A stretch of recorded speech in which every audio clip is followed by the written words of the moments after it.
চট্টগ্রামের সাতকানিয়ায় সাঙ্গু নদীর প্রবল স্রোতে কবরস্থান থেকে ভেসে উঠল ৩ মরদেহ। সাতকানিয়া, চট্টগ্রাম।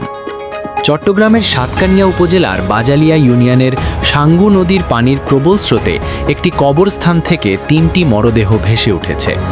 বৃহস্পতিবার ৯ জুলাই উপজেলার বাজালিয়ার ২ নম্বর ওয়ার্ডের আলতাব আলী চৌধুরী জামে মসজিদের কবরস্থানে ঝোপঝাড়ের সঙ্গে মরদেহ ৩টি আটকে থাকতে দেখেন স্থানীয়রা।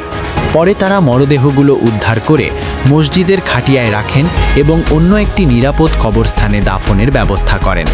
স্থানীয় বাসিন্দা মোস্তাক আহমেদ মুরাদ জানান, প্রতি বছর বর্ষা ও বন্যার সময় সাঙ্গু নদীর পানির তীব্র স্রোতে এ কবরস্থান থেকে একাধিক মরদেহ ভেসে যাওয়ার ঘটনা ঘটে, কিন্তু দীর্ঘদিনও এ সমস্যা সমাধানে কার্যকর কোনো উদ্যোগ নেওয়া হয়নি।